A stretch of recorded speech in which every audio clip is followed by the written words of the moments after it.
Go get him.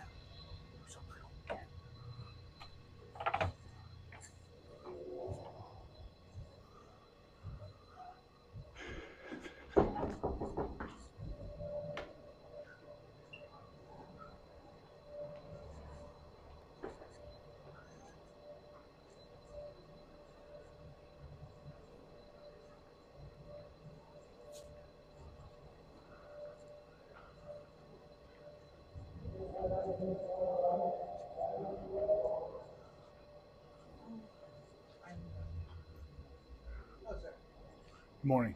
Morning. Incredible. Sick to my stomach right now.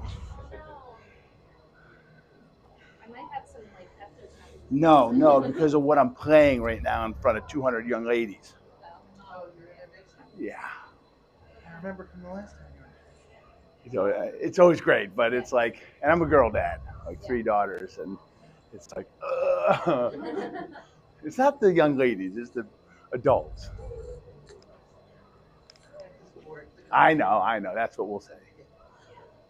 Got to get them interested to say, what's he gonna say next? Oh, are they making noise? Apparently. I don't know. Yeah. That's usually kind of when they're engaged. That's the whole point. You just get them hooked.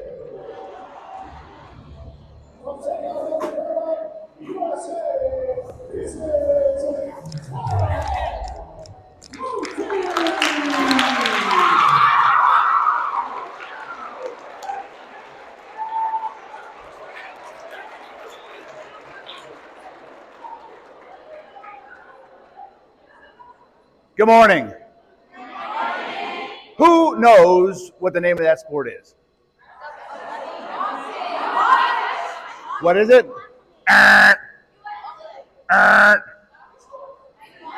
What is it? That's the sport of mixed martial arts. Now, ladies, I'm going to tell you one thing about mixed martial arts, and I'm not going to mention it for the rest of the time that we're together. Just one thing. I hate fighting.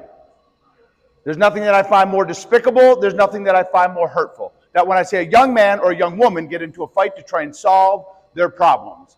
Now, it's my responsibility that whenever I show young men and young women what I like to do in my free time, it's my responsibility to educate you. And what better place than within the walls of education?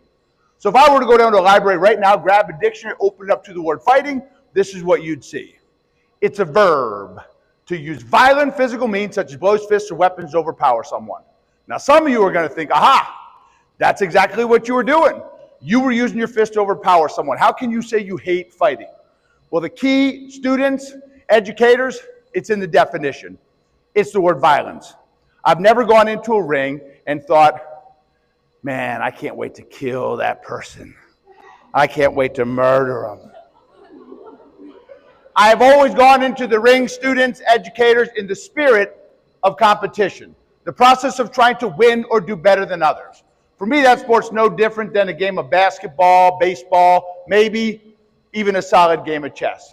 I have spent 20 years of my life preparing to get into a ring, and I only compete against other men that have spent that long, sometimes longer, in the sport of mixed martial arts. We have referees, we have judges, we have medical personnel to take care of the safety of the competitors. Don't confuse violence and aggression, educators. It's a very aggressive sport. But students, if you use my name in mixed martial arts in the same sentence, just understand this one thing. I hate fighting, I never solve my problems that way, and I never will. But that's not why I'm here. I came to talk about our character. I came to talk about how we treat other people. And most importantly, they asked me to come here today and talk to you about this thing called bullying. Now, whenever I get a whole bunch of young men, young women together in the same room, I always bring with me what I call my 5 bully buttons. Now, if someone in here can remember all 5 of these by the end of this presentation, maybe someone will win like $1 million. Mr.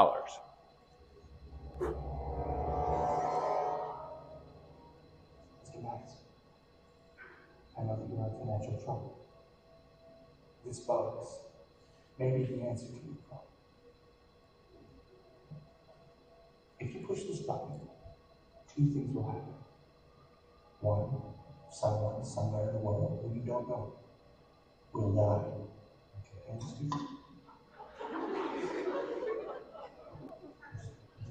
just push the button. You did not even just stop. Someone somewhere in the world will die, guys. Don't hit it again. That's the second rule. Just don't use it. But you'll get $1 million. Yeah. Okay. Great, that's great. Yeah, you hit it 3 times. You hit 3 people. Wonderful. It was supposed to be like a moral puzzle. So. Students, educators in the room, pay very close attention to my next words. They will be some of the most important I say in the next hour that we are together. This is perhaps the greatest moral puzzle, educators, we've ever had to solve in human history. We've never faced one like this before, students. Educators, we have between 500,000 and 1 million students, their age. Between 500,000 and 1 million that attempt to end their own lives every single year in this country. There is no greater moral puzzle, students, educators, that we have the responsibility to solve than this one. And I have the answer for you, students, in these 5 bully buttons, and I will give them to you. And I'll make every one of you this promise right here in the very beginning, that every single one of you, from one side to the other, from the back row to the front, every one of you in this room, by the end of this presentation, you will have a moment in your head where you say, aha, I know what I have to do. I know what my responsibility is to help solve this moral puzzle, not just in your school, but in your community and in the world today. 5 bully buttons. Educators, perhaps the greatest moral puzzle we've ever had to solve in human history. Let's get going, students. We got a long way to go. Button number 1. It's kind of long, it's kind of boring, but it's necessary. If any of you educators, maybe even a handful of you students in here are into this thing called philosophy, and you know what the laws of logic are, like the way that we think, you'll know, ladies, that the first law of logic is called the law of identity. See, students, you got to identify what you're talking about, or you'll never be able to solve it. That's why I call button number 1 perspective. Now, who in here knows what the word perspective means? Somebody just give it to me. What do you got?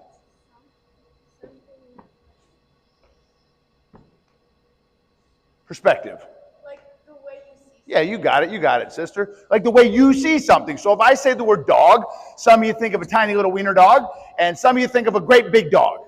But most of us in here probably think of like an average sized dog, but I think we can all probably agree that we all have our own unique perspective on just about anything. Now, if there's any new educators in this room and you're new to this great sport of education, let me give you a free lesson. It's always better to show young people and not tell them. That's a real good lesson right there. That means I need a volunteer. But I need someone that's confident. And now hold on a second.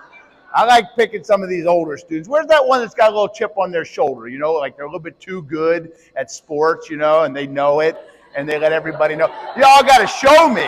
You got to show me who it is. Like, where is she? Oh, she's the one? All right, sister. Is she? All right, let's go, sister. She got right out of her chair. All right, there we go. What grade you in? I'm a senior. Oh, sick. What's your name? Erin. Erin, nice to meet you. Erin, you just stand right over there. You play any sports? No. No? Well, I used to do track, like I have played sports. So you got some coordination? Yeah. Okay. I'm about to give Erin the lesson of her life on perspective. Whew.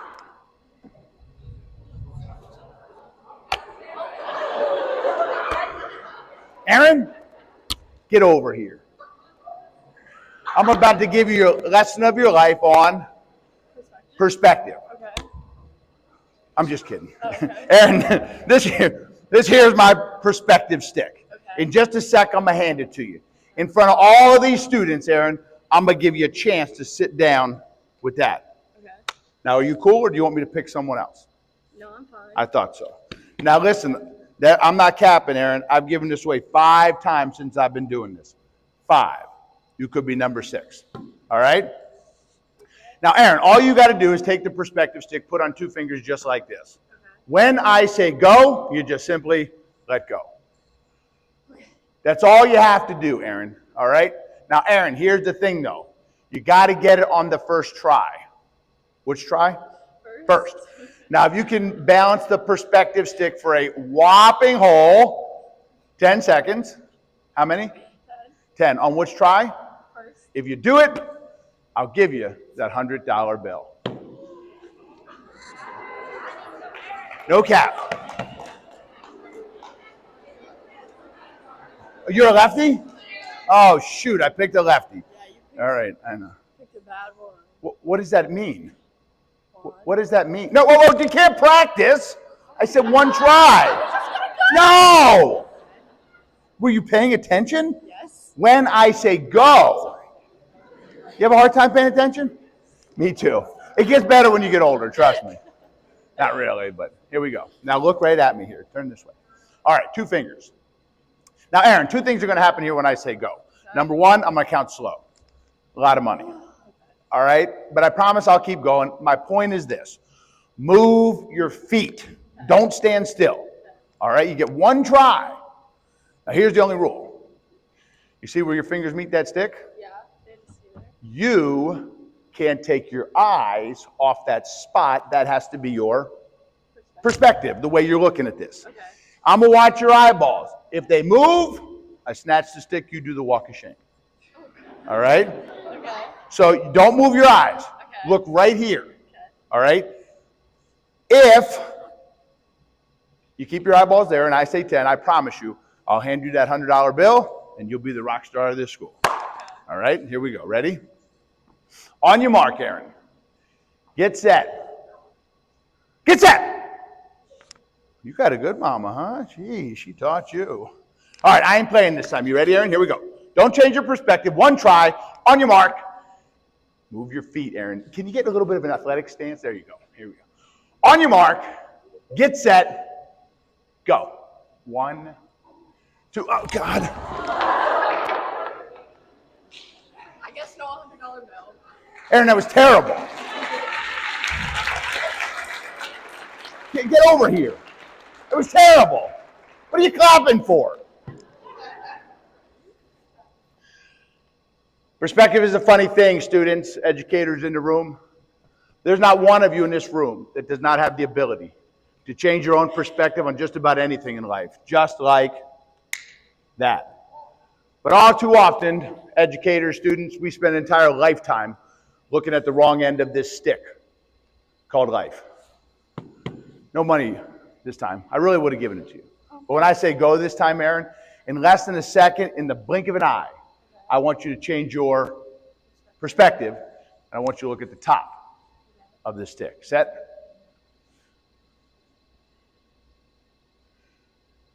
Go. And what you'll find is that my friend Aaron could probably balance that stick all... Whoa! One more time, Aaron. You almost killed me. You almost killed her. Stay away. It's not that hard. Just look up. Go. Aaron can probably balance that stick just about as long as she wants to, only because she changed her. Yeah. Give her a hand. Thank you.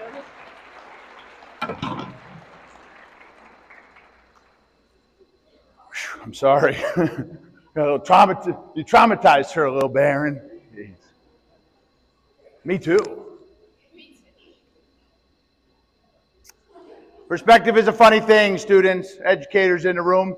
As I just said, there's not one of you in this room that does not have the ability to change your perspective on just about anything in life in the blink of an eye. And I know there's a handful of you in this room that are going through some pretty difficult things in this journey called life. And I'm not just talking about the students. I know there's a handful of adults in this room that are struggling on this journey as well. But I do know that what we talk about here today, ladies, will give every single one of you the ability to change that perspective, perhaps in the blink of an eye. This next part of our conversation, educators, parents, will be the most difficult. But I promise you, it's necessary. Because before we begin, I've got to get everyone's perspective as close as possible on this.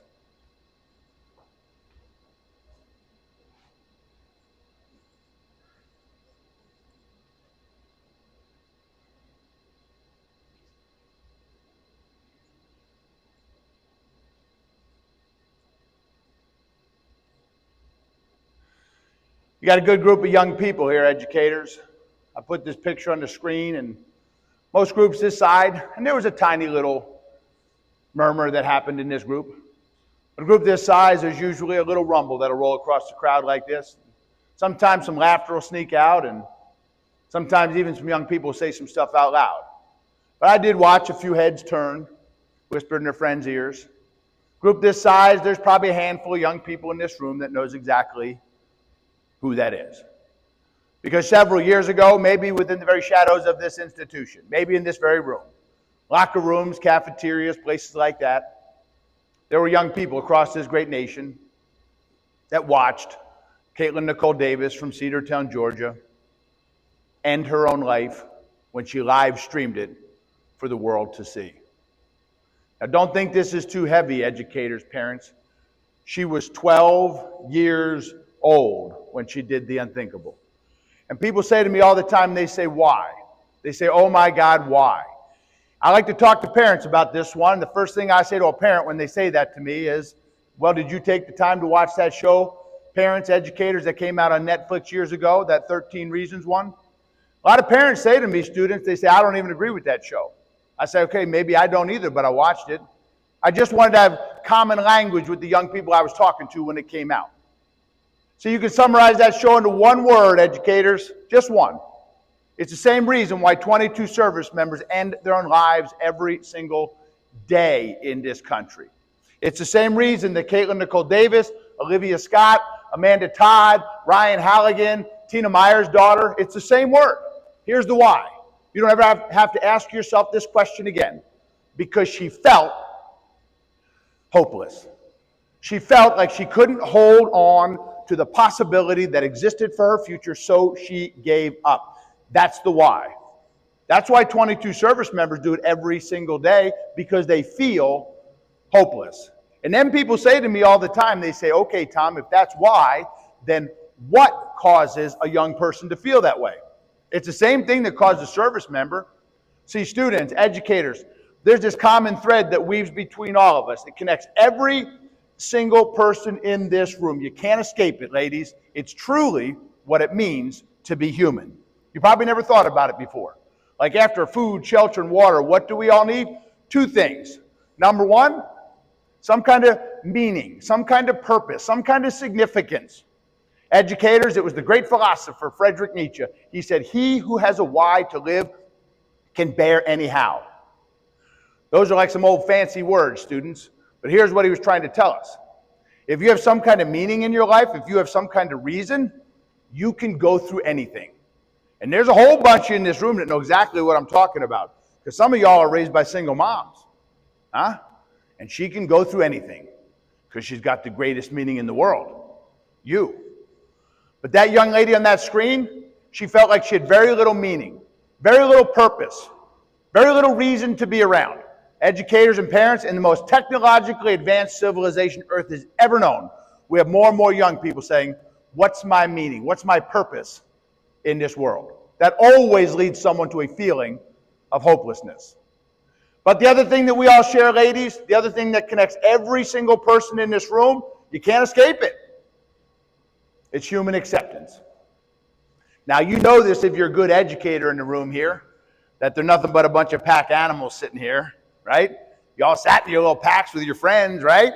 I was checking you out from behind that screen there, and I saw a few of you even snuggling up with each other, right? That's what good pack animals do. These are your ladies. This is your team. These are your people. For some of you in this room, your friends are becoming more important than your own family. And you don't have to feel bad about that. That's the way it's supposed to be. But that young lady on that screen, she really felt like she had no one. And the other people in her school, in her community, she felt like they tried to ruin her life. And that's truly why they asked me to come here today and talk to you about this thing called bullying. Now, when I say the word bully, when your teacher says it, when your parents say it, for most of you in this room, something like this flashes right through your mind. You think about a big person chasing a little person home from school, shoving them up against the locker, stealing their lunch money. What I found, educators and parents, is a lot of young people don't truly know what this thing called bullying really is. I found a lot of parents and educators don't truly know what it is. So here's my job, here's my responsibility in the beginning here, ladies, is to get everyone in here on the same page, to share a perspective on this thing called bullying, because we can't defeat anything, ladies, that we don't understand. No better place to start than back in the world of education. So let's go back to that dictionary. Let's open up to the word bully, and when you do, here's what you see. It's a buster and cross, motoring person, who bitch intention bad, small, weaker people. Got it? Who said yes? All right, for $100, word for word. There's 4 things in this definition, and you got to know them all, ladies. Number 1, in order for it to truly be bullying, it has to be habitual, which just means it happens over and over again. That's right. We have 50 million public school students in this country, educators, and this one right here is why a lot of young people don't truly understand this thing called bullying. Maybe, ladies, someone did something to you once, twice, 3 times. It didn't feel real good, but it hasn't become half a lifetime. There's probably a handful of students in this room, whether they came to this school because of this issue, or maybe this is the way they feel here. Over and over and over again, for years, they felt this kind of thing inside. The behavior's habitual. Number 2, in order for it to be bullying, what's habitual? This thing called intimidation. Now, do you know what intimidation means? Yes or no? No. I'm about to show. Hold on, I'm about to show her. It's a yes or no question. You know what it means? Kind of. Oh, okay. Like putting under. You pay real close attention in case you don't know what this thing called intimidation is. Because, ladies, I'm only going to say it one time, and I'm not going to repeat myself. All intimidation means is that you're being mean or scary. Oh, gosh. Nothing like a good jump scare in the morning. Come on, y'all like those scary movies. All it means is that you're being mean or scaring. Educators, parents, understand this. 170,000 students skip school every day in North America because they're afraid. This here, teachers, parents, is truly the signature of bullying. It's not 2 young people not getting along, one even getting upset. It's truly fear, it's intimidation. This one right here is why most of y'all in this room don't understand this thing called bullying.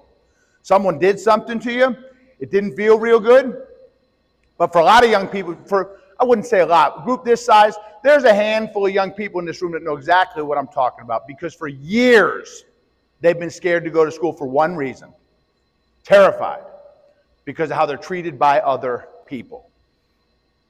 Habitually intimidating. Here's the big one right here. People that, listen to what word I'm going to use here, parents, teachers. People that feel smaller or weaker. Now, y'all are old enough to know I'm not just talking about how tall someone is, how big their muscles are. I'm talking about the fact that maybe someone's father in here is in prison. Maybe their mom's got a drug or alcohol issue that people found out about. Maybe they're brand new to this school. Their hair is different, their skin is different. This one right here, parents, educators, where my perspective changed in the blink of an eye. I thought I understood this one because I knew all the big things, right? Race, gender, poverty, I knew all those things. I went to the state of Kentucky, ladies, probably 8, 9 years ago now. I had an audience of over 1,000 students. This right here is where my perspective just, bam! I was all done presenting. All the students left. I went backstage, packing up all my stuff. When I turned around, in the doorway was a woman, a teacher, a mother, just looking at me. As I looked back at her, the tears just ran right down her face. And she said, "Tom, I had to take my daughter out of the high school because she's so pretty." Now, on the inside, I'm always embarrassed to say this in front of teachers. I don't like saying it in front of teachers, but it's just the truth. On the inside, I was like, darn her luck. And what I wanted to say to this lady back then was, you know what, lady? Let me tell you about some students who have some real challenges. I'm sorry your daughter's so pretty. I didn't say that to her, but that's how I felt. But then I took the time to watch that show, 13 Reasons, right? Huh? And in the blink of an eye, the rest of her sentence came back to me. She said, I had to take my daughter out of the high school. She's so pretty. The other girls are ruining her life because of all the attention that she gets. See, I never thought about it like that, but that's a tough thing for a young lady, huh? When someone gives her that label in middle school and she's got to wear it all through the way through high school, that's a tough, tough thing. None of us men will ever know how that feels, huh? Here's what I've learned after all these years, ladies, teachers, parents. This right here, it means anything, because that's how they feel on the inside. What I've found is that anything can make an individual feel smaller or weaker on the inside. We've got to have great conversations with these ladies, educators and parents, so they understand that anything, like I just said, can make an individual feel smaller or weaker on the inside. Habitually intimidating people that feel smaller or weaker on the inside. And last but not least, educators, this one here is mostly for you. This thing called bullying happens on purpose.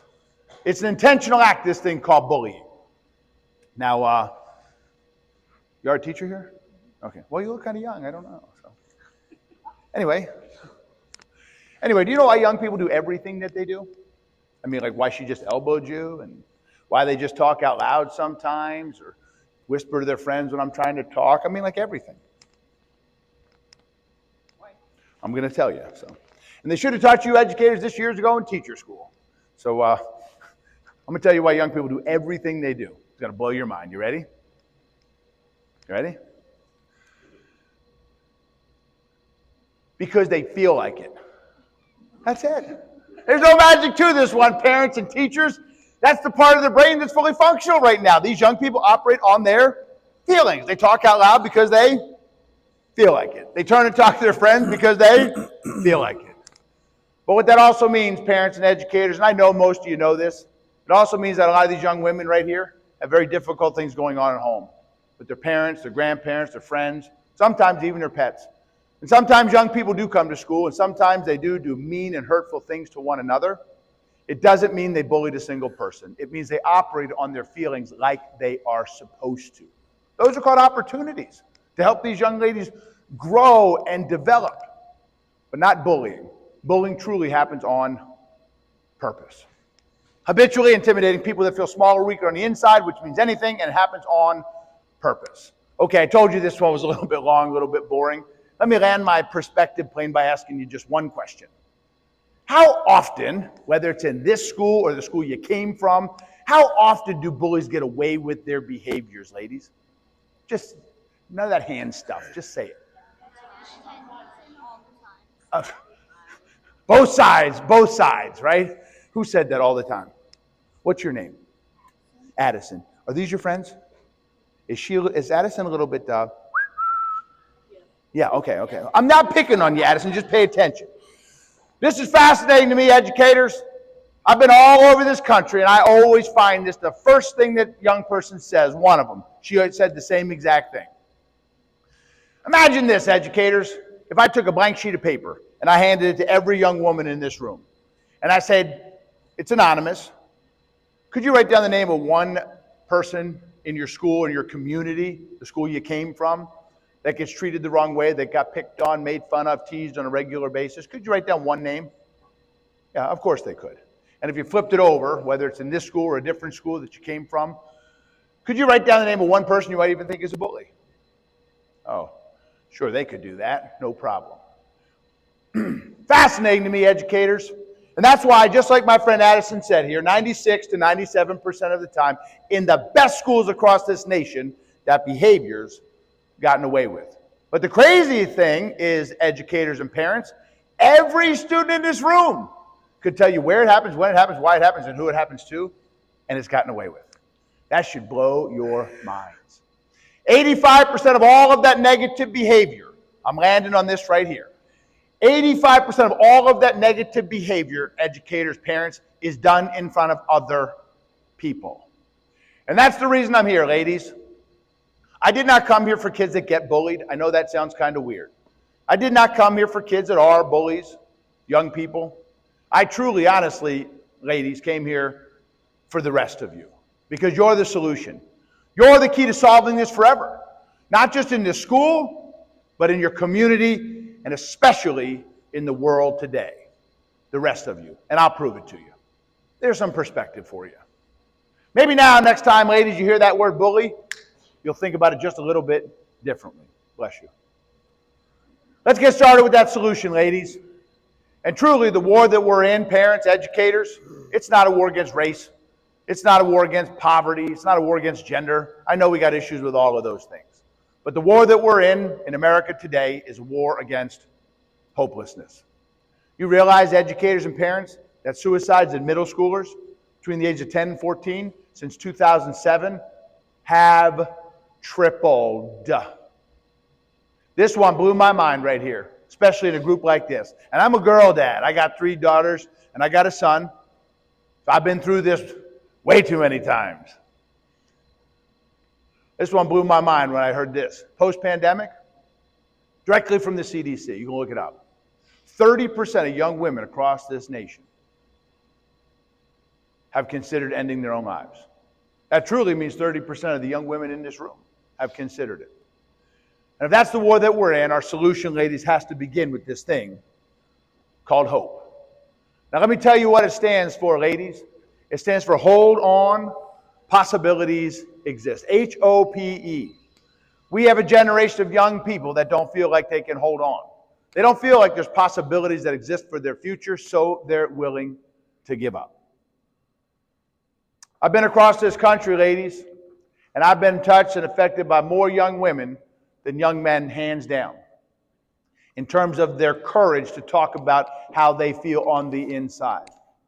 2 million students I've had the opportunity to talk to, and I can't tell you how many young ladies have changed my life because they have the courage to talk about this feeling that they're missing on the inside. I remember the first time it ever hit me. It was a young woman up near Rochester, New York, a little town called Batavia. That guy just spent years in the Rochester area. And a little town called Batavia, New York. Maybe some of y'all heard of that town. 650 students had just left the auditorium. My back was turned. I was putting myself in this very bag. I was putting my stuff away. She snuck back in, tapped me on the shoulder. I spun around. There she was in front of me. 8th, 9th grader, as old as some of you. First word out of her mouth. Words out of her mouth. My grandma died in 2006. I think I said the dumbest thing I ever said to a young lady. I got eye level with her, and I was like, oh my gosh, I'm so sorry. My grandma died last year too. I know exactly how you feel. And even back then, my dummy light went off because even back then I was checking myself. She's an 8th, 9th grade young lady. I will never know how she feels. So I was going to apologize to her, but before I could say anything, she said, my mom died unexpectedly in 2008. I kind of clenched my teeth behind my lips because I heard that word unexpectedly. And you hear that out of anyone, especially a student. You should pay attention, right? And I didn't ask why, didn't ask how. I found out a year later her mom was only 30. She wasn't supposed to pass. I was just staring her in the face because, like I said, I didn't know what to do back then. And then she says to me, they deported my father back to Portugal. He's never allowed back in this country again. And now my eyes flash to these auditorium doors because, like, I was just on the inside, I was praying some teacher was going to come rescue me. I was just lost. But she wasn't done. She tears out one more arrow and she lines it right up with my heart. She said, in 2011, my 15-year-old brother Logan was murdered. Shot to death in a trailer with another kid. Then the guy turned the gun on himself. And the last thing Alana said to me that day, she said, I can't wait to die so my whole family could be together. And then she goes to school. People make fun of her weight. People make fun of her clothes. They make fun of what happened to her brother. They say, you should kill yourself. I mean, that's what y'all hear these days online and other places like that. What reason does she have to hold on? What possibilities exist in her 8th, 9th grade little mind? Not too many. See, students, educators, I don't understand hopelessness at that level, and I never want to. But I know someone that does. I know someone that understands hopelessness on another level.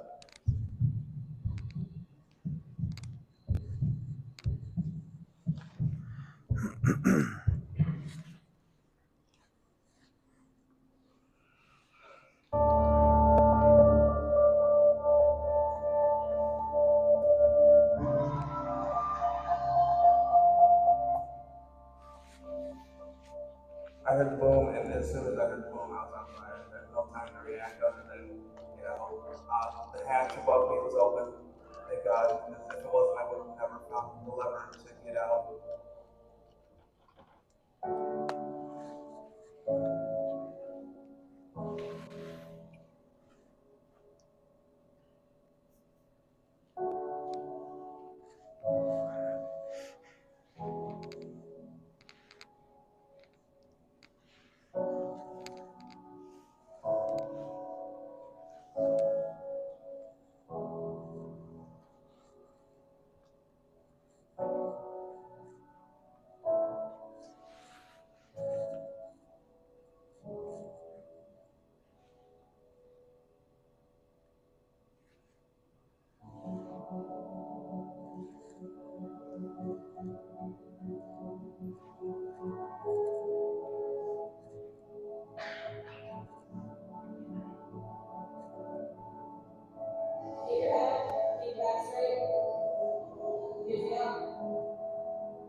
Students, educators, parents, can you all please welcome one of the world's hope experts, Mr. Rick Yarish.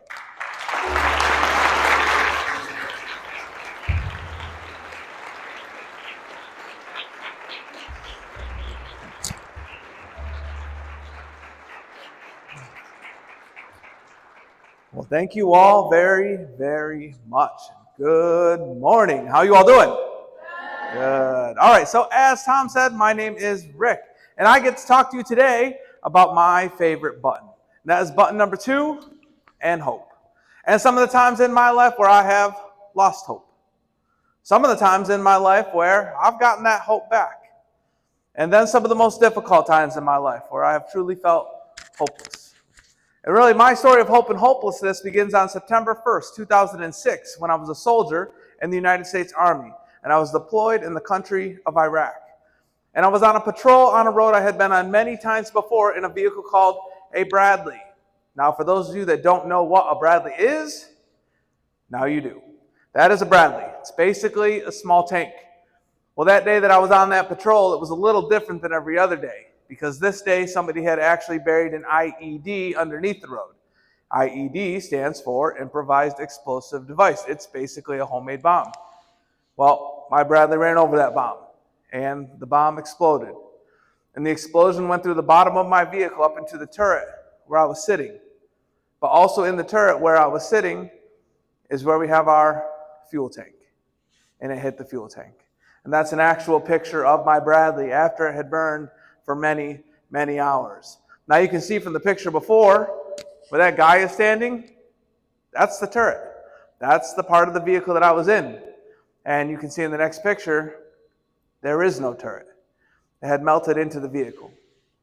So as soon as that Bradley was on fire, so was I. And I knew the first thing that I had to do, if I had any chance to survive, was I had to get out of the vehicle. I couldn't think about anything else. It's the only thing I could concentrate on. And the only way to get out was to climb through the top. Now, every day when I would climb into the Bradley, I would climb up to the very top of the turret, and I would reach down and I would pull open a hatch cover. Once that cover was open, I would climb down inside. And then once I was inside, I would reach up and I would pull that hatch cover closed. We were supposed to keep those covers closed just in case we ever got hit with any kind of chemical attack. If we got hit with chemicals and all of the hatches were closed, the chemicals couldn't get into the vehicle. That's why we closed them. But that day that I climbed inside, I did not close that hatch cover behind me. Thank God. Because if I had, there's no way, with the chaos of that moment, with all that smoke and all that fire, there's no way I would have found that little lever that was above my head that I would have had to hit to unlock that cover. Which means I wouldn't have gotten the cover open that day. Which also means I wouldn't have gotten out of the vehicle that day. Which obviously also means that I wouldn't be here with you today. So thank God I did leave that hatch above me open and I was able to climb to the top. Now once I got to the top, the next thing I knew I had to do was I had to get to the ground. But there were two big problems with that. And the first problem was the fact that it's a long ways down. So from the top of the turret to the ground is actually 10 feet. Now 10 feet is really easy to imagine because that's the same height as the rim on a basketball hoop. So if you can imagine yourself standing on the rim of a basketball hoop and looking down, let's just say you're 5 feet tall, you're looking about 15 feet to the ground. It's a long ways down. Big problem. But there's a much bigger problem. The much bigger problem is the fact that I'm blind. I can't see anything. I can't see anything because my face is on fire and the fire is covering my eyes. But it didn't matter that I was blind. It didn't matter that I was standing on something 10 feet tall. I had to jump. I had to just take a leap of faith and hope that I would make it to the ground safely. So I did jump. I did take that leap of faith and I did make it to the ground. But when I landed on the ground, I couldn't brace myself for the impact of the landing because I couldn't see the ground. So when I landed, I actually broke my leg. And that's how I ended up with this wicked awesome robot leg. Check it out. Yeah. Oh, you like it? You can get one if you want. No, really, you can get one if you want. They sell them on Amazon. Yeah, it's really weird that they sell prosthetic legs on Amazon. Hopefully none of you ever need a prosthetic leg, but if you do, please don't buy one on Amazon. It's not going to work for you. So it's really strange that they sell prosthetic legs on Amazon. But you know what else is really strange? That I was looking on Amazon. Yeah, for a prosthetic leg. We're not going to talk about that one right now. How about that? All right, so now I'm out of the vehicle and I'm off of the vehicle, but now I'm on the ground and I'm still on fire. What were we all taught to do if we ever caught on fire? Stop, drop, and roll. That's right. So that's what I did. I was taught that when I was 4 or 5 years old. So that's what I did that day. Stop, drop, and roll. And it didn't work. I mean, I think stop, drop, and roll works if your shirt is on fire or you have a little fire on your pants. I don't think it works when your whole body is covered in fuel and engulfed in flames. So it didn't work. When it didn't work, I did something that I regret. Honestly, it's the biggest regret of my entire life. That's when I laid on my back and I stared up into the sky and I gave up. I accepted that I was going to die in that moment. I gave up something extremely important. It's extremely important because every single one of us that's in this room right now carries it with us every single day of our lives. And really, it's what moves us forward every single day of our lives. That's hope. I gave up hope in that moment. I felt hopeless. Now, Tom talked about what hope stood for. HOPE, hold on, possibilities exist. But in that hopelessness that I was feeling in that moment, I wasn't holding on for any possibilities that existed. Even though I truly didn't know what those possibilities were, like maybe I would be a doctor someday, or maybe I would wrestle again someday, or maybe I would play football again someday, or maybe I would be presenting to students someday. I truly had no idea what the possibilities were, but in that moment, it didn't matter what they were because I was giving up on every single one of them. Now, there's times in all of our lives where we deal with difficult things. I mean, that's just a fact. And sometimes those difficult things that we deal with, they can lead to a lack of hope, or maybe even that feeling of hopelessness. And I'm not only talking about life and death situations. Like certainly that day in Iraq, for me, it was life and death. But I'm also talking about things that maybe you love doing. Things that you've committed yourself to, that you've been doing for a really long time, and then all of a sudden that thing that you love doing has become really difficult. And you say to yourself, I don't want to do this anymore because it's too hard. Well, if you do give up on that difficult thing, you will never get to see the results that come from getting through it. If you give up on that difficult thing, you will never get to experience the reward that comes from getting through that difficult thing. And I can promise you something right now. The more difficult something is to get through, the bigger the reward is when you get through it. But we got to hold on to see what that reward is. We got to hold on to find out the possibilities that exist for our future. Now, thankfully for me that day in Iraq, I only gave up hope for a second because I ended up rolling in one direction. And I had no idea which direction I was rolling in. It could have been right back to that burning Bradley. But thankfully I was not. I was actually rolling away from it. And I ended up rolling down a little hill and into a canal that was there. A canal that I had no idea was there. But the canal had just enough water in it to put the fire out. And it saved my life. Eventually, a couple of my buddies, they found me in that canal. And one of them came down and he grabbed my arms. And another one came down and he grabbed my legs. Then they both carried me up to the top of the canal where the helicopters would eventually pick us up. But when I got to the top of the canal, that's also when everything started to sink in. Like I could see how bad things were. And things were bad. I could see how bad my hands were burnt. And that's because my palms, they were hanging from my fingertips. It was bad. I could see how bad my face was burnt, and it's not because somebody had a mirror to show me. I could see how bad my face was burnt because it was hanging from my chin. I did not know if I was going to live or not. I knew my injuries were bad enough that I might not live. But if I did live, my life was going to be different. Everything was about to change for me. Now, one of my buddies who had pulled me out of that canal, he was standing over top of me and he was helping me deal with that situation. Because when we deal with difficult things in our life, we need help. Sometimes we have to ask for that help, but bigger than that, we have to accept the help that people are offering us. That's hard. That's admitting to other people that you can't do it on your own. Well, that's okay. There's a lot of things in this world that you will not be able to do on your own. Do not be afraid to accept help from other people. I didn't have to ask my buddy for help because he was already there with me and for me.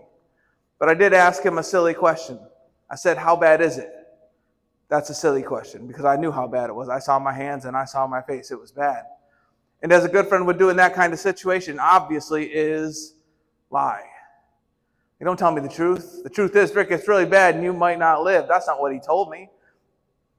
He said, "Rick, it's not that bad." That wasn't the truth, but that's what I needed to hear in that moment. "Rick, it's not that bad." And after he said that to me, I looked back at him and I said, "Well, at least I'll never be as ugly as you are." You think I actually said that? Yes, I did. Of course I did. Come on. And he's a good friend of mine. You know this. We can joke around with our friends. We know that there's a line that we don't cross. And I knew I wasn't crossing a line with him when I was saying that to him. I actually knew when I was saying that to him that I was helping him. Because remember, the truth was, "Rick, it's really bad and you might not live." That was the truth. But then he heard that my sense of humor was still there. Now, he knew I was a funny guy. And when he heard that my sense of humor was still there, even though I was going through something really awful and really difficult, I believe it gave him some hope. And maybe it was just enough hope to think, you know what, maybe Rick's going to be okay. Maybe Rick's going to make it through this after all. And then eventually the helicopters did come, and they took me and my two buddies who were in the vehicle with me that day away to the hospital. But unfortunately, that helicopter ride, that was the last time that I ever saw or talked to my really good buddy, Sergeant Luis Montez, ever again. Sergeant Montez, he was a soldier who was sitting right next to me inside of the turret of that Bradley. And he ended up passing away 7 days later. So on September 7th, 2006, Sergeant Montez lost his life from the injuries he received that day that we were injured together. Now, Sergeant Montez, he passed away in a hospital in San Antonio, Texas. And that's the same hospital that I spent the next 6 months in recovering. So for half of a year of my life, I lived in a hospital recovering from my injuries. And I can tell you right now that there were days that I was in that hospital that I felt just as hopeless as I did that day in Iraq. Like the first time I saw my face, the first time I saw what I looked like. And then I started thinking about the future. And I started thinking about how dark that might look and how alone I might be because of the way I looked. I was hopeless at that time. I was hopeless at that time. But thankfully, when I was in that hospital, I was surrounded by amazing people. People who saw that I was hopeless. And when they came into my room, they gave me the hope that they carried into that room. It was my doctors and my nurses. It was my chaplain. It was my parents. It was my physical therapist, my occupational therapist. It was honestly people that I had never met before in my life. They just came into my room and they prayed for me. And when they prayed for me, they gave me hope. These carriers of hope, they are amazing people. But who are they truly? Who are these carriers of hope that I'm talking about? That will actually take us to our third button. Button number 3 is sweethearts. Sweethearts are the carriers of hope. They're the people in our lives who give us hope when we absolutely need it the most. I can tell you right now that I wouldn't be standing in this room with you right now if it wasn't for the many sweethearts that have entered my life and the hope that they have given me. They're amazing people. Now that word sweethearts, it's obviously a very endearing term. It's something extremely nice to call somebody. But so is buddy and pal and friend. So why do we choose sweethearts as the carriers of hope? Well, to explain that to you, we actually have to have a little bit of a history lesson. I got to take you back. I got to take you way back to the 16th century. The 16th century, when there was a word that was invented. And the word that was invented in the 16th century, the word that I'm referring to, was the word bully. Now you know the word bully. It's the same bully that Tom was telling you about earlier. Somebody who intentionally intimidates somebody who is seen as smaller or weaker than them, and they do it over and over again. So that word bully was invented in the 16th century. But when it was invented, it actually did not mean that at all. The word bully in the 16th century actually meant sweetheart. Let that sink in. That doesn't make any sense at all. The word bully in the 16th century actually meant sweetheart. So let's make that make sense. Now, I told you that word sweetheart, it's a very endearing term, something extremely nice to call somebody. Well, in the 16th century, so was the word bully. Because a bully in the 16th century was somebody who pushed you over and over and over again until you were uncomfortable.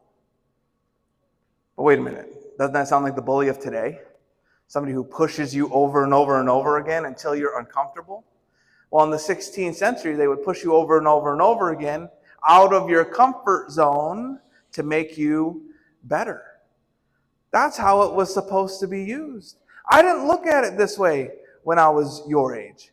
But those people that I'm talking about, those are your teachers. Those are your parents. Those are your coaches. They're some of your friends, those people in your life who are pushing you to make you better. You know that you have to be pushed out of your comfort zone sometimes to reach that potential that other people can see, that maybe we just can't see in ourselves. I look at it like this in my recovery. Like when I was in that hospital and I was in a ton of pain, and there were days that I was in so much pain, I didn't want to get out of bed and do the things that I was supposed to do to get better. The pain was just too much. But it didn't matter how much pain I was in. My physical therapist would still come into my room every single day. And they would say, Rick, come on, man. I know you are dealing with a lot right now. I know you are in so much pain, but you got to get out of that bed. Let's go. And they would push me over and over and over again. Truly, they would bully me over and over and over again. But it was to make me better.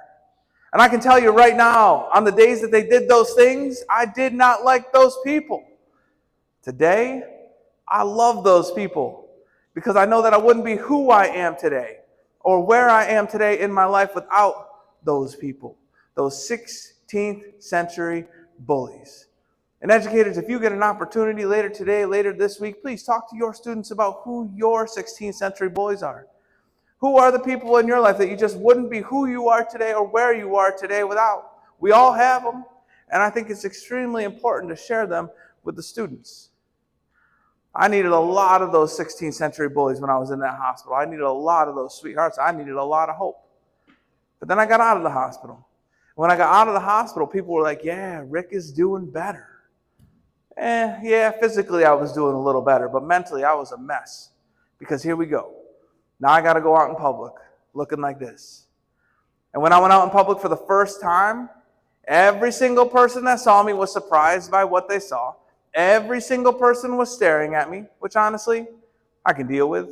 Like, I understand why people stare, and I'm guilty of that as well. Like, staring a lot of the time is looking longer than we should. And a lot of times we do that because we're seeing something for the first time. We're seeing something new. And we might look longer than we should. We got to be careful about it, but that's why it happens. I said, I can deal with that. That's not why I was struggling when I left the hospital. That's not why I felt hopeless when I left the hospital. Really, what I was struggling with was the fact that little kids, like 5 and 6 years old, when they saw me, it was very obvious to me that they weren't just staring at me. It was very obvious to me that they were terrified of me. Terrified. I say it was obvious because as soon as they saw me, they would hide behind their parents' legs, or they would just straight up run away. And it got to the point where I was asking myself, like, why do I even go out in public anymore? I don't want to scare children, but every time I go out in public, I am, so just stay home. That's a pretty hopeless feeling when you don't want to leave your own home because you're afraid you're going to terrify children. At that time in my life, I needed help. Truly what I needed was hope. And I needed somebody to give me that hope because I had no idea how to get that hope back on my own. So one day I actually went to a restaurant with my brother, and I was in my wheelchair at the time, and I wheeled up to a table, and there was a table across from me that was empty. And I was so glad that table was empty. That way there's nobody sitting there that can stare at me. Now remember, I can deal with people staring, so that wasn't going to be for me. That was for whoever might be sitting at that table. If it's a family, in my mind, their meal is ruined.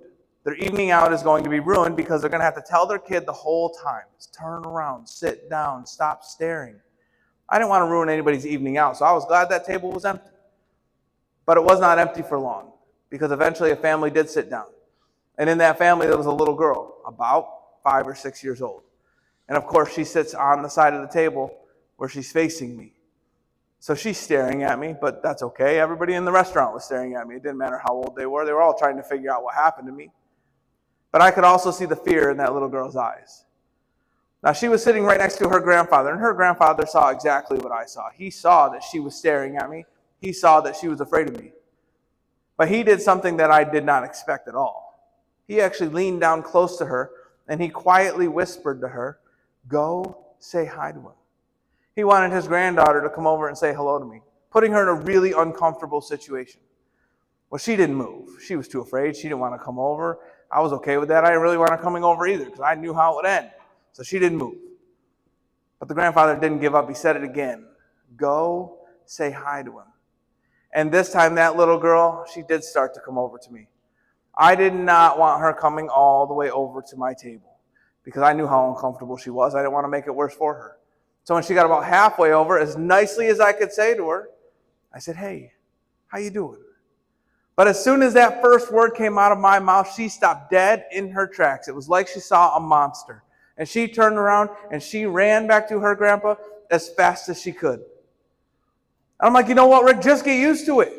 Deal with it. Figure it out. You're always going to look like this, so kids will always be afraid of you. Just deal with it. But at that time in my life, at that time in my recovery, that early on, I didn't know how to just deal with it or just figure it out.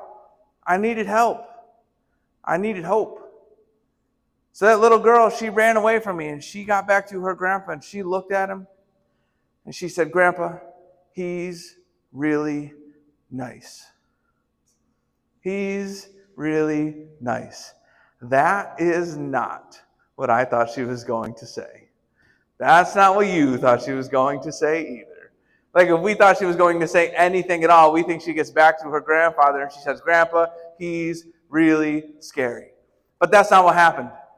In that moment of hopelessness for me, that little girl, who again was only 5 or 6 years old, she came over to me and she dumped a bucket of hope on me. And when she did that, she changed my life forever. That is a fact. That is a guarantee. She changed my life forever. The crazy thing about that is that little girl had no clue what she was capable of. She had no clue that she carried hope around with her that she could give to other people and change their lives. She had no idea. I didn't know she could do that either. But she did. And when she did, that's when I realized the hope she gave me that day. It's the same exact hope that every single one of us in this room right now carries around with us every day of our lives. The same hope that changed my life forever is the same hope that you carry, that you can give to other people. And when you choose to give it to other people, you can change their lives forever. That's powerful. To recognize that you carry that hope around with you every day and you can change lives with it. And if changing somebody's life in a positive way isn't a big enough reward for you, the bigger reward is the fact that that can save lives as well. And I only know that because I'm living proof of it. I also know that I cannot make you give hope to other people. This is something that you have to choose to do. It's a choice that you have to make. So today, that's what I'm here to really ask you, to make a choice. Choose to give hope. Choose to become a sweetheart. Choose to change and save lives. When you do these things, you have a part of changing this world as well. And please remember, always remember, if you are struggling, if you are dealing with some difficult stuff in your life, which maybe you are, you probably are. We all deal with difficult things. Always remember what hope stands for. HOPE. Hold on. Possibilities exist. I got to say thank you all for being such an awesome audience for me this morning. I appreciate you all very much. Thank you.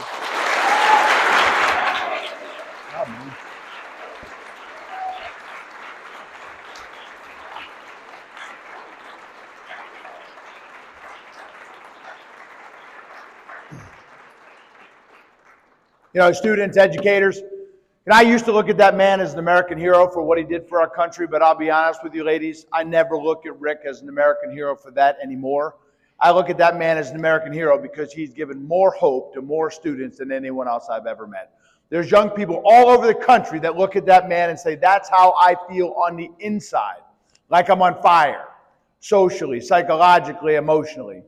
But Rick Yarish has the power to say, yeah, but that right there was the best thing that ever happened to me, and I wouldn't change it for anything.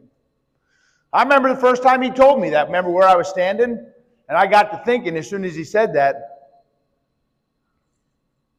man, this guy got way too blown up. Like, I'd never say that. If I could get my hands back, my ears, my nose, my leg, of course I would. Just like all of you. But Rick Yarish blew my mind when he said, nope, if I got it all back, my legs, my hands, he told me I'd have to take back all that hope I've given to other people, and it wouldn't be worth it. Blew my mind when he told me that. And this notion of hope, students, educators, it's not just a bunch of hocus pocus, rainbows and unicorns. This thing called hope, students, is actually very, very scientific. Let me give you the science of hope, students, educators. Let me blow your minds. Let me take you back to 1950s, ladies. About 1952, Harvard graduate, the great Kurt Richter. He does this set of experiments, ladies, where he takes these big high-sided buckets. He fills them up halfway with water. He puts a hose in there so the water circulates around. And he takes these rats that were born in the lab, and he drops them in the bucket. Now, don't worry, rats can naturally swim. And they start swimming around that bucket. And old Richter takes a stopwatch and he starts it. And he finds in about 10 minutes they start to struggle. Their little heads go under and they pop up, and they go under and they pop up. And right about the 15-minute mark, they start sinking to the bottom of the bucket. And Richter and his team allow them to drown to death. I'm sorry, it's 1950s. I don't know what to tell you. Anyway, then he takes a second set of rats, ladies, takes the same bucket, the same water level, the same hose. Takes that second set of rats, drops them in, starts the watch. 10 minutes later, they start to struggle. Right about the 15-minute mark, these ones start sinking to the bottom as well. But this time, Richter plunges his arms into the water. He reaches way to the bottom and he grabs the little guys. Pulls them out, he dries them off, and he lets them rest. Only for a few moments. Then he picks them back up and drops them back in the bucket. And he starts the watch again. And he finds the first 10 minutes, they're not struggling. They're just swimming around the water. 30 minutes later, still swimming in the bucket. An hour later, still swimming. 2 hours later, still swimming. Three days later. 60 hours they swam. Nobody could explain it. Look it up, educators. It'll blow your minds. 60 hours they swam. Nobody could explain it, but Richter did. Are you ready for this, ladies? He believed they were holding on to the possibility that someone was going to save them again. In their tiny little rat brains, they knew what hope felt like. They felt it once before when they got saved. And the second time, they were waiting for it. Well, where is it? It's coming. How much greater is the human mind? How much greater is the human spirit? That when you give that student that's around you, that person in your community that's struggling with this feeling on the inside, I'll tell you how much greater that is, ladies. That's a 5-year-old little girl that doesn't know she has hope inside of her. That's a 25-year-old man that's hopeless. And the only thing she really did, ladies, was walk over to him, dump that big bucket of hope all over him. But what was she really doing? She was picking him up, she was drying him off, and she was allowing him to rest from that hopelessness just for a few moments. She probably saved his life. See, ladies, that's the same hope that you have inside of you. I got it right there and there on the bottom of that screen there, 1 Peter 3:15. Always be prepared to give an answer for the hope that you have within you. See, ladies, you were all born with that hope inside of you. You could give it to other people if you choose to. See, ladies, you are the beginning of the solution to this issue in America. Not me, not your teachers, not your parents, not Rick. You. You're the ones that carry that hope inside of you.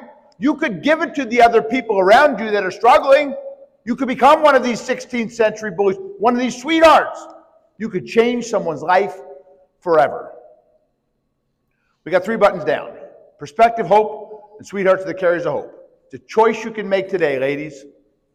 Brings me to a very serious, a very deep, a very philosophical question. It's a hard question. 3 frogs on a log, one decides to jump in. How many are left? Now, they told me this was a smart group. I said 3 frogs on a log, one decides to jump in. How many are left on the log? Why? Well, nobody died. They're on a log and there's water. Why are there still 3 on the log?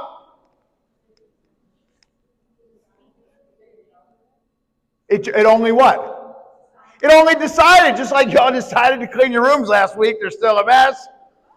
See, you can decide to do whatever you want, ladies, but understand this, that action changes everything. Teachers, it was the great educator Herbert Spencer. He said the great aim of education is never knowledge, it's action. Nothing will change in this school, ladies. Nothing will change in your community, ladies. And nothing will change in this world unless you actually jump into action. You know this one, ladies. Now, I assume you guys got a basketball team. I said guys, apologize for that. I assume you have a basketball team here. But better yet, I found them volleyball players. I saw some volleyball players. Rick's daughter plays volleyball. You got anybody that can jump sick high? Like who can jump the highest in the room? Like one of these juniors, seniors, something like that. Like who's the best highest? Like who can block over the net? I need that person right there. Where that's the one right there. Can you jump the highest in the room? Anybody jump higher than her? I got to know. Y'all got to tell me. I don't know. Like this is the highest jumper in the room. Yeah. All right. Let's go, sister. Oh shoot, she's tall too.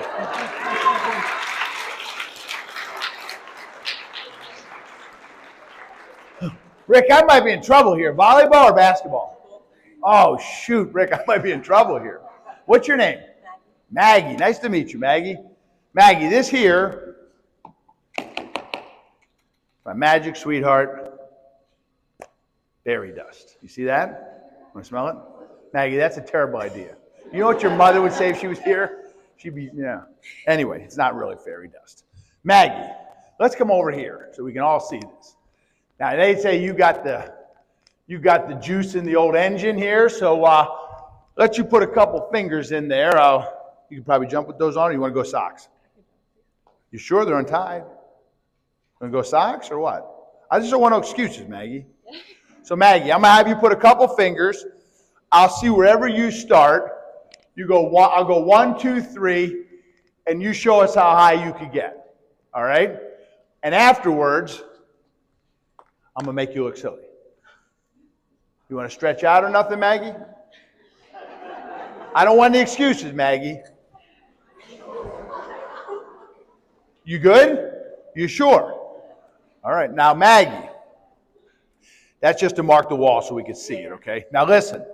But here's the deal. Where do you want to stand? Because I want to see where you stand, so I'll stand in the same spot. Now, listen. The only deal is, Maggie, You got to give me everything you got. You're not allowed to hold back. Everything. Now, here's the deal, though. You can't come down and be like, oh, I could do better. Because I ain't going to say that. All right? Everything. Putting you on the spot here. A lot of pressure here. All right? You're going to give me everything? You promise. All right, I'm going to count to 3. You know what you're doing. 1, 2, 3, show us how high. All right? 1, 2, everything. All right. 1, 2, 3, go, Maggie! Up, up, up, up!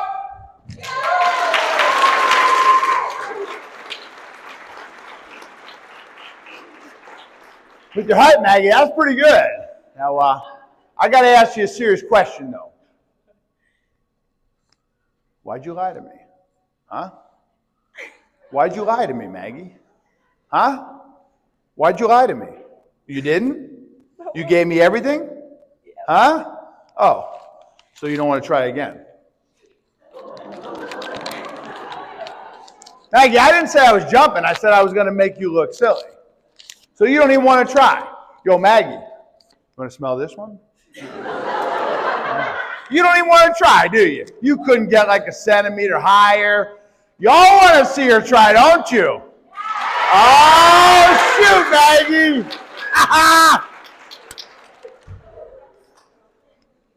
That's pretty good, actually, Maggie. You might be in trouble here.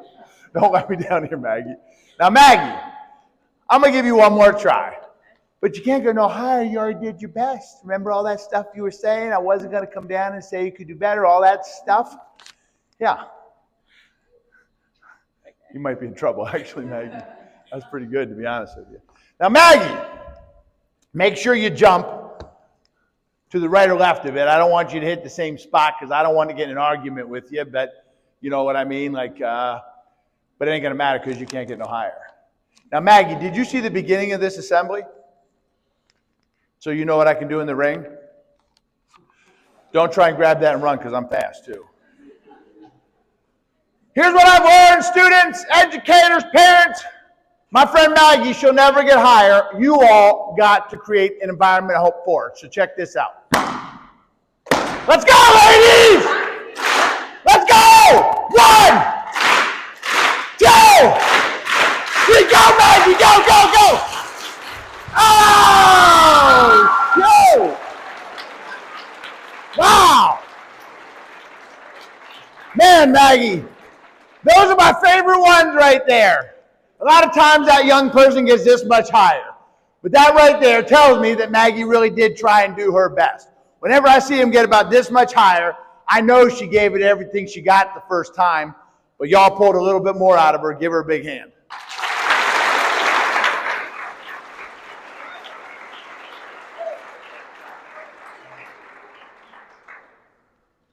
It's all yours, Maggie. Thank you. Give her one more hand.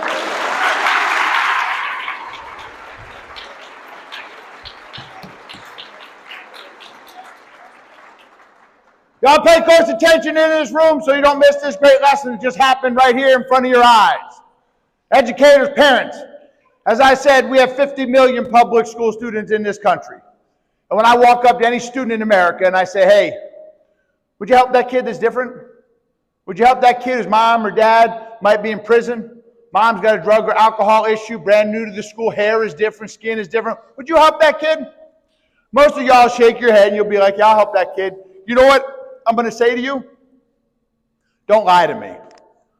Don't tell me you're going to give me everything you got when most of you in this room care more about what your friends think, more about what other people are going to say. You ain't going to jump into action. You say you will, but it takes a tremendous amount of courage to help people that are different. You say you will, but it's a hard thing to walk into a cafeteria and sit with a brand new student to this school that might look different, act different, smell different. That's a tough, tough thing to do. But there's one person, ladies, that always jumps into action. He or she doesn't have a choice.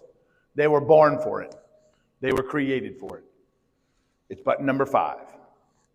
Ladies, I want you all to watch this quick video and see if you can see the hero in this video.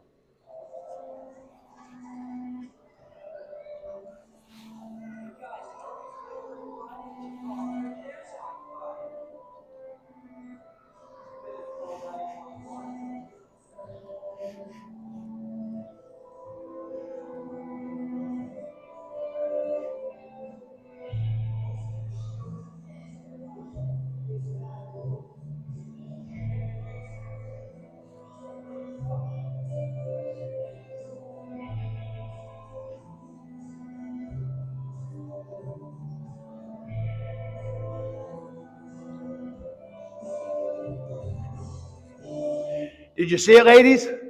Now, do you think the superhero and the kid that were getting bullied were even friends? Did the superhero have to say a single word? What did he do? He dyed his hair. He showed everybody in that environment he didn't care what other people thought. He didn't care what other people were going to say. He jumped into action. He became that kid's hero. Now, I stood right up here in the very beginning. I said at the end there would come a moment when every single one of you, from one side to the other, from the back row to the front, I said there would come a moment where you'd say in your head, aha, I know what I have to do. Here's that moment. The great Albert Einstein figured this out well before Rick and I ever did. We just didn't pay real good attention. Here's what he said, ladies. He said, this world is a dangerous place to live. Not because of evil people, but because of those who choose to do nothing about it. If Einstein were up here with me today, ladies, he'd look out over all these faces and he would say, you know who the problem is in this world? It's you, and it's you, and it's you. It's every one of you in this room that can write the name down on a piece of paper of someone that's not treated the right way in this school or your community. You're the problem. I know that's a tough thing to say to young people, educators and parents. That's a tough thing. They say, I didn't even do anything.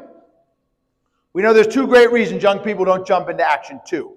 I'm going to lay these out for you, ladies, real quick, and then we're going to end this on a real fun note. Two reasons. The number one reason young people don't jump into action, they feel silly or ridiculous. That's right. Y'all didn't realize that's why superheroes wore tights, did you? Like, they don't have to put tights on to run the public, but they do. They're going to look real silly trying to help someone that can't help themselves. Here's the word right here. This thing called vulnerability. Now, students, when I say making yourself vulnerable, it makes you feel what? Somebody just said it. What'd you say? Nope. No. Somebody said it. What? You hear that? I heard it right from one of these young people right up here. Makes them feel weak. Now you think about this, parents and educators. This is what they say. Fragile, weak, scared. This is what young people think when they hear this word vulnerability. Now parents, you think about this. You think about when these young people were this big.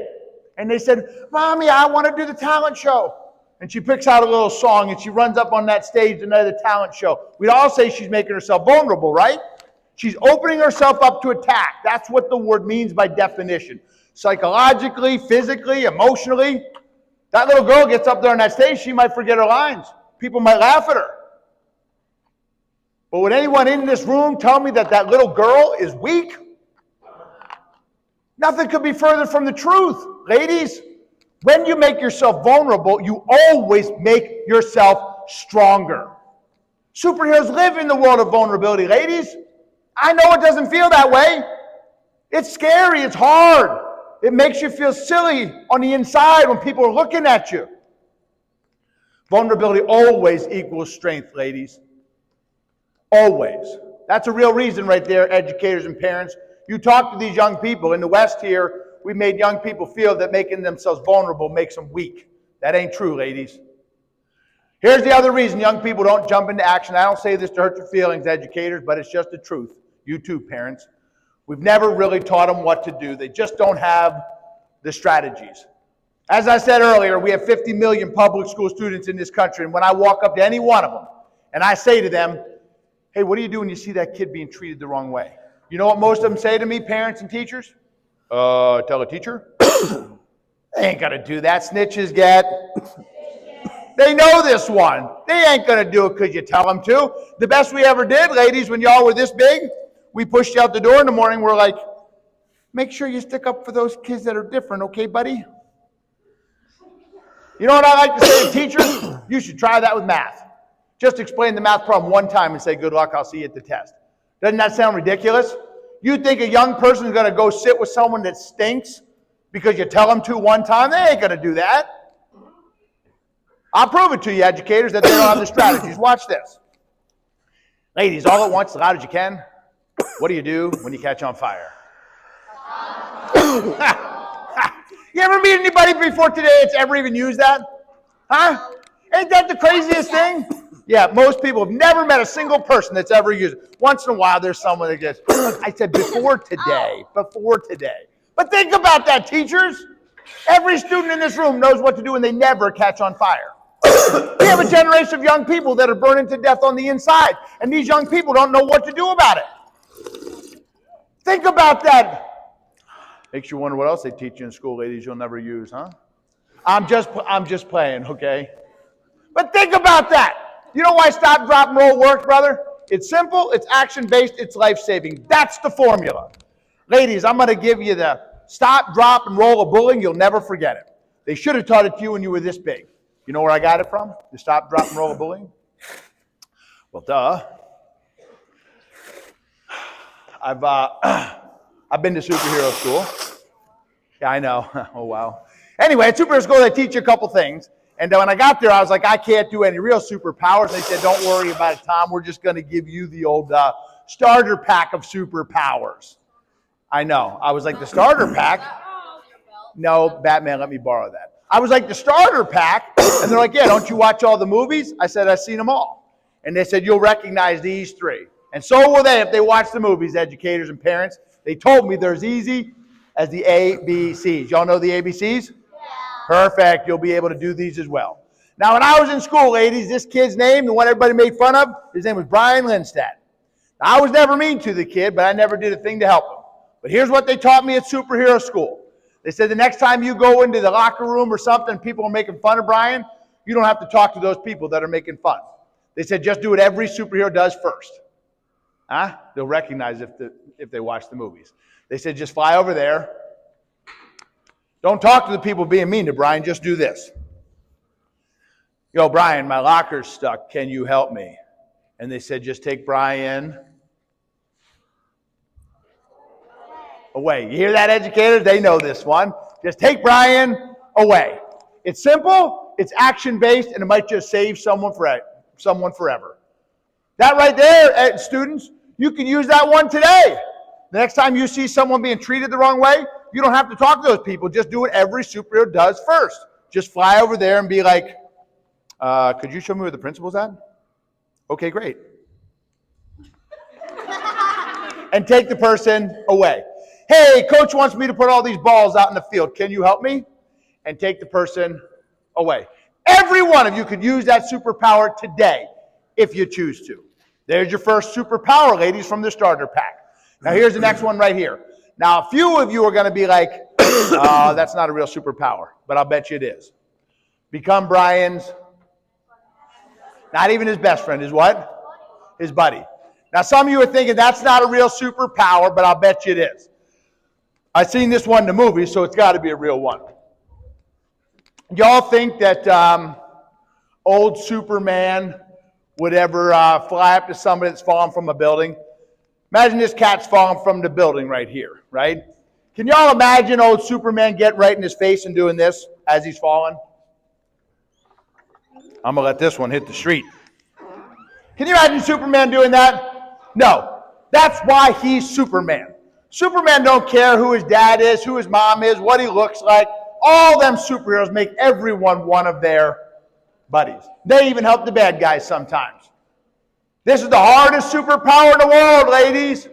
There's only one reason some of y'all won't use this superpower. You know why? Because you ain't a superhero. You could treat this kid, this person, like they're your buddy. Your friends are going to laugh at you. They're going to make fun of you. That's the hardest superpower in the world right there. I dare some of you to treat that student, that person in your community that's treated the wrong way, like one of your buddies. I dare you. Here's the last one right here, and then I said I'd end this on a fun note. I've seen all them superhero movies, and this right here is why they should be part of curriculum. That'd be pretty sick, huh? Made them movies part of curriculum? Anyway, here's why they should be part of curriculum. All them young superheroes, you know what they do? They confront the situation. You know how they do it, ladies? With their own superpower. They all got their own individual superpower. And here's the funny thing, educators. These young people already got their own individual superpowers as well. See, when you watch them movies, you figure this one out. That all them young superheroes, they're always ruining things with their powers when they first start to use them. You know what I mean? Like Hulk is smashing everything and Cyclops is burning everything up. See, parents and teachers, you already know their superpowers because most of the time they're ruining things with their powers when they first start to use them. You know what I mean? Like, That kid that talks too much? Huh? Probably their superpower. Huh? Maybe that kid that's really distracting. You know that one, teachers? That's probably their superpower. See, teachers and parents, it's your responsibility to teach these young people how to use their individual superpowers for good and for truth and for justice. That's your job. Don't try and change who they are. It's what makes them an individual. They all told you what their individual superpower is out there in the parking spots. I drove by and read them all this morning.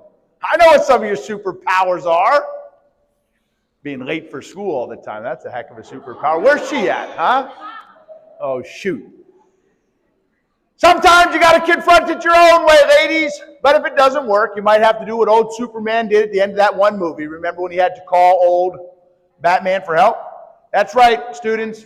Sometimes you do have to call another superhero, and there's a lot of them in this room. I've been talking to them the whole time. They're called educators or parents. And they're like real superheroes. Sometimes they're pretty annoying, and they don't seem like it, but they are. So sometimes you do have to call another superhero if what you're doing doesn't work. One last piece of this puzzle, ladies, and we'll end this baby. Now that y'all got the starter pack of superpowers yourselves. Educators, parents, these young people jump into action. They intervene when other young people are being treated the wrong way less than 10% of the time. This is very important, parents. Most studies say it's about 4% of the time, which means they really don't intervene and stop these things from happening. But there's this magic window, ladies, and I learned this one from the movies. I call it the moment. You know what I mean when the hero jumps into action at the end and owns the moment? It lasts 10 seconds. How many? 10. Just like that stick. If young people can be taught and can practice jumping into action within the first 10 seconds, educators, using those superpowers of their own, the science is very clear. They can be successful almost 60% of the time. And they could become someone's hero.